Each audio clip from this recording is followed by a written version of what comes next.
9 minutes after 7 o'clock. Welcome back to First Up. You've been updated on the news, of course, about that incident by the Grand Bazaar there and the traffic gridlock that's ensued.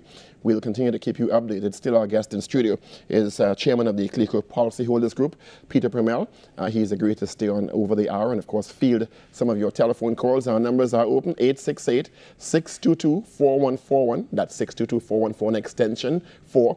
And keep sending those text messages. The keyword being First Up. Leave a space, put your question and or comment, and send everything to 4913. I think, yes, you have some text messages already. Yes, and the text messages that are coming in basically are asking, what about the $5 billion invested by taxpayers in the bailout?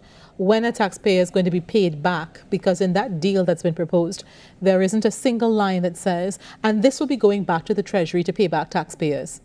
Yeah, well, that's an interesting question. I think the Minister of Finance did allude to the fact that the cash flows, because remember, the methanol holdings company, that is still going to be under CLICO, and therefore that is generating considerable cash flows and dividend income for the government, because the government, as I had indicated, more or less owns CLICO right now, and therefore taxpayers will, as we go forward, that $5 billion will be recouped via those cash flows. And it's not just methanol holdings, it's all the other assets of CLICO. that CLICO owns. I think we have Curip on the line. Curip, good morning. Thank you for joining us.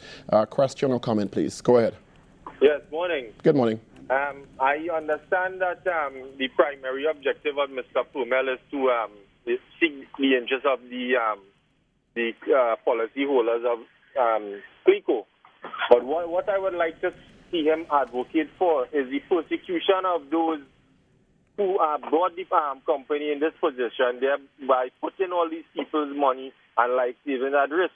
Thank you. Thank you. We were talking about that during the break. Yes, and while your purview is seeking redress for policyholders and investors, I mean, part of the redress also, as we were saying during the break, is one, monetary and investment recouping, but certainly closure, answers and accountability is also part of what people want. And while our first priority is to ensure that the policyholders get back their money in the shortest possible time frame, we have already embarked on that process of seeking redress with respect to those individuals who may have been guilty or culpable of malfeasance in terms of mismanagement, misapplication, misappropriation of funds. As you would recall, we were the first group and only group to date who has joined the Commission of Inquiry as a party. So we have legal representation on a daily basis via Mrs. Lynette Seaborn-Sweet and Mr. Terence Barrett, who are representing our interests. You would recall just recently, Mr. Barrett was asking Mr. Michael Caballo some very searching questions with respect to monies paid to Gita Sakal and Andre Montai and Lawrence Dupree and so on. And therefore, we are maintaining a presence at that commission. Even after this issue has been resolved, we will maintain a presence at the commission until that matter is brought to its logical conclusion. We have Diego Martin? Yeah, I think Diego Martin is on the line now. Good morning to you, Diego Martin. Good morning, Mr. Permell. Could you just clarify for me, this first 10 years and the second 10 years, are they going to be paid in a lump sum, or are they going to be paid on a monthly arrangement or yearly arrangement divided by the amount of money that you have, or is it going to be paid in a lump sum, or people have to wait for 10 years and then another 10 years? Could you clarify that for me? Thank you. Sure. The policyholders have many options. The first option is you can decide to hold on to your bonds and allow them to mature sequentially year after year. So for the first 10 years, you can just let the bonds mature. So after year one, you'll get, let's get an example. Let's say you had $275,000. You will get your $75,000 up front in cash, and you get the other $200,000 in bonds. 200,000 divided by 20 will give you 10,000. So each bond would be worth $10,000. So you can allow that $10,000 for the first year. You collect that. After the second year, you collect another $10,000, third year, and fourth, and so on. That is one option. The reality of that option is, based on the time value of money, is that your effective return on those bonds will be anywhere between, I would say, 50 to 60 cents on the dollar if you allow all the bonds to mature sequentially. The other option you have is that you can take the first 10 years of bonds, go to a financial institution, because I understand all financial institutions will be part of this offer in terms of accepting the bonds. And they are supposed to pay you 80 cents on the dollar for the first 10 years. So if you take the 100,000 and you go to the bank, which will be 10 bonds, although you're not going to have paper certificate, as I said, it's going to be done electronically, but you will have a statement showing how many bonds you have. And you sell those bonds, you're supposed to get 80% of the face value of those bonds. So 100,000, that's $80,000 you're supposed to get immediately if you sell those bonds.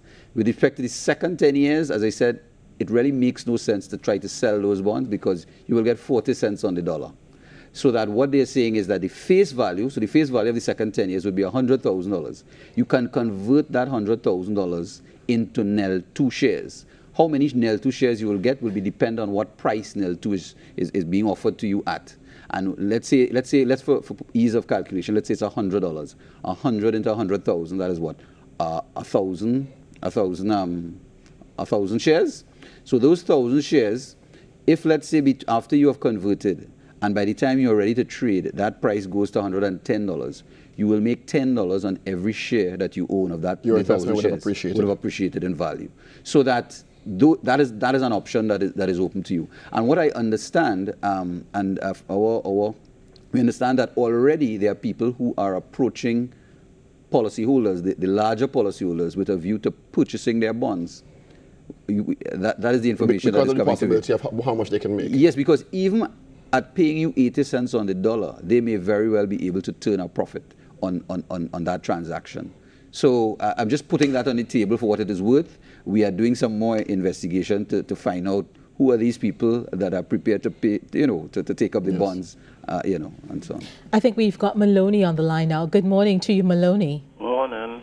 Yes. Morning, Good morning. Mr. Permell. Morning. Morning. Paul, what I would like to find out, based on what was said, we were told that the 75,000 would be given around the same time as the first half of the remainder of the money, meaning that if, as Mr. Permell was just working out, let's say you have $475,000, you would get the $75,000, and also you'll be cut $200,000 because that'll be half of the remaining $400,000, at which point you'll be able to dispose of the first half of your 200, which will be 200,000, along with the check you're getting for 75,000. Is this what they are doing, Mr. Permell? Yes, that's what I just said. When you get your 75,000, you will get the bonds being issued simultaneously. It's not like you're getting 75,000 on one date and you're getting the bonds at some future date. The entire package, once your documentation is processed, and the information we have from Mr. Barrett is that it's going to be a 10 working day turnaround time. So from the point in time, and it's going to be done in the same way that the people who received who had policies of 75,000 and under, in terms of the administrative systems, you're going to have certain centers that have been earmarked for processing applications. It's going to be done in an alphabetical order. So you'll have batches. And then as you send in your application, because you have to apply, there'll be forms that you will have to fill out and so on. And then they will take these forms and process them. That turnaround time for processing of those forms, we understand, is going to take 10 working days. So after that 10 working days, you can then be issued with your payment, whether it's going to be credited directly to your bank account. I think that is how they were doing it in the case of the under 75,000. It makes life much easier for everybody. And you are going to be issued probably with a statement saying that you now have X number of bonds and the value of those bonds. So that is going to be done simultaneously. You can then, the next day or the same day, walk into a bank and say, this is my statement. I now have been issued with $400,000 worth of bonds. I would like to sell all the bonds at once, which means that you would get what, 50, 60 cents on the dollar.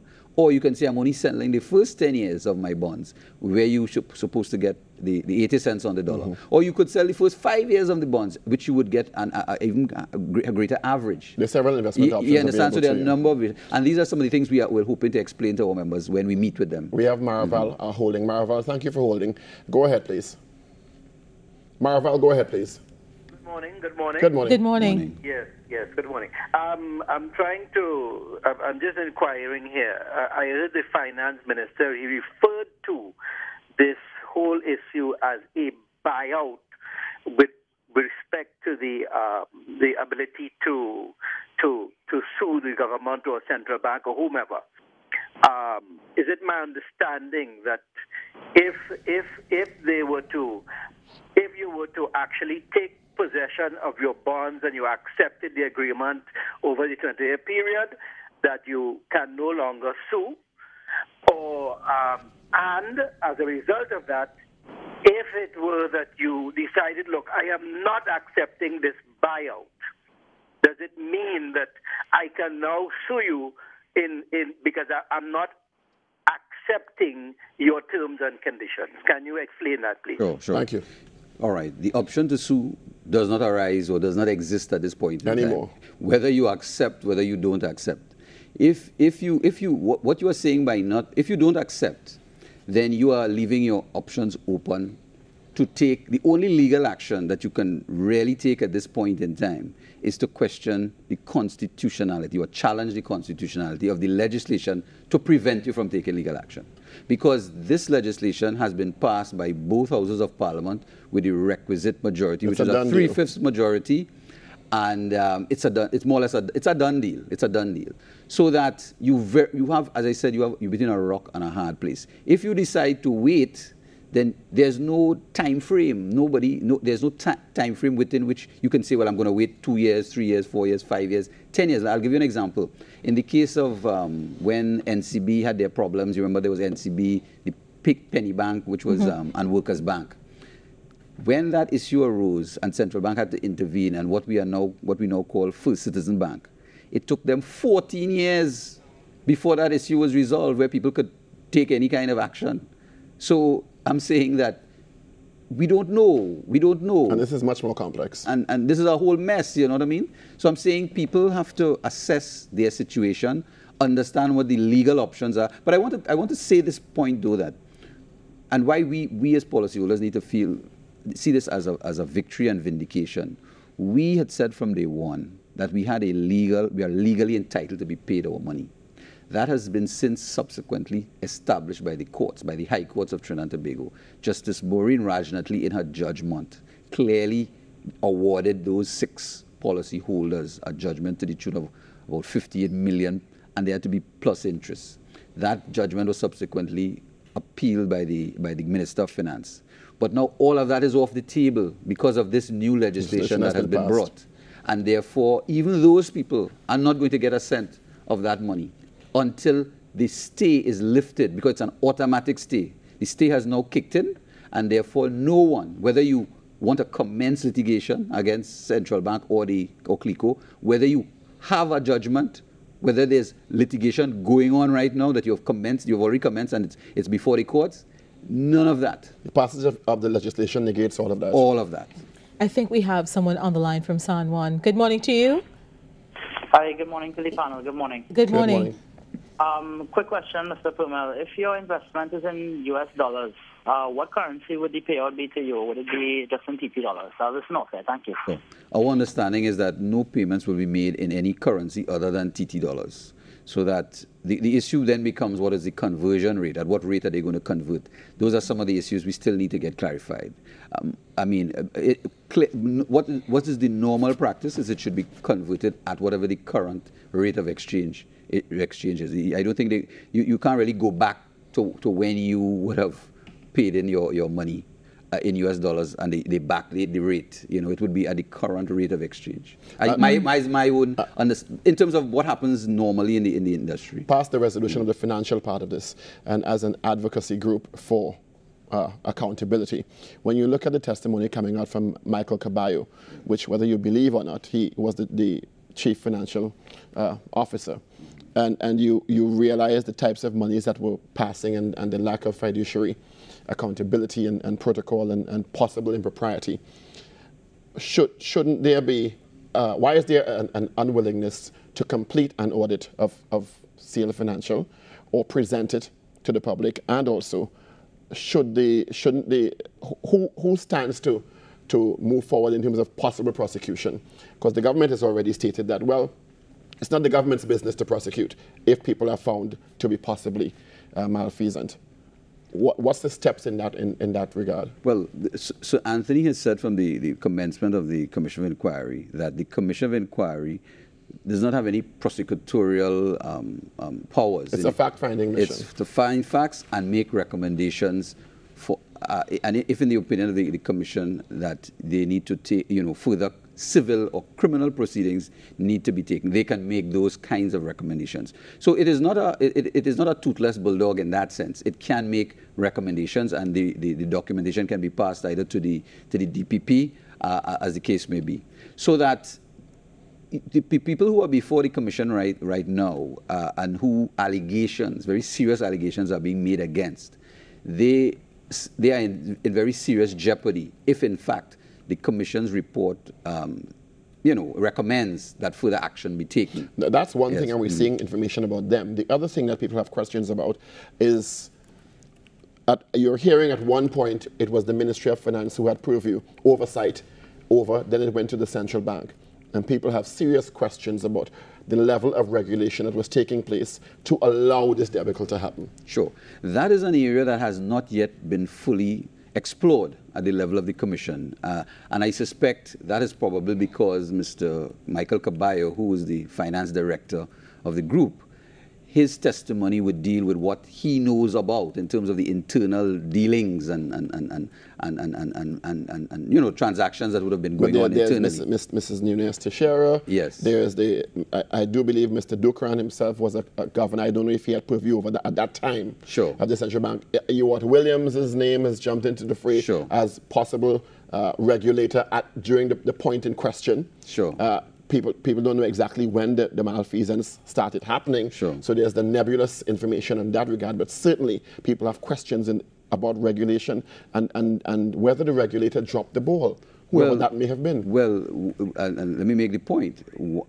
Being a party, having been made a party to the Commission of Inquiry, we can call our own witnesses. So assuming those witnesses have not yet been called, and namely, let's say, Mr. Ewart Williams, or Mr. Karl Hiralal, who was the Inspector of Financial Institutions. And there are a number of other people that one can call because they were very much a part of the whole issue.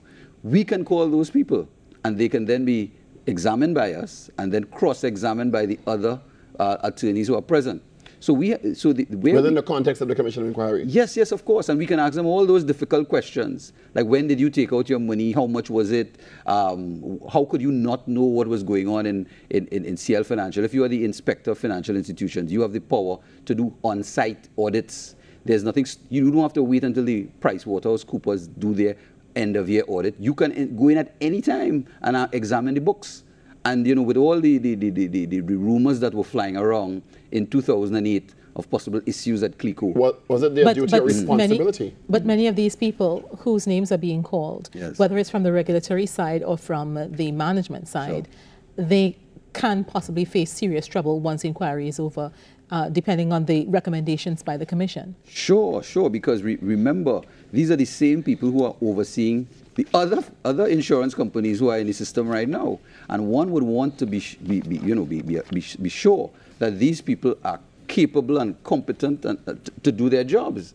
Because two issues that jump out for me with respect to the whole regulatory framework and so on is the whole question of the need for more stringent legislation. The legislative framework is not as robust as one would like to see it. We need to understand what goes on in more developed jurisdictions and adopt some of the features in their legislation. We also need to look at the competence and the skill sets of the staff that are employed, because it makes no sense having this tool, this legislative tool, you can't apply it. And you can't use it or apply it. We've run out of time, Peter. Well, thank you very much for spending the last hour with us. And for fielding questions.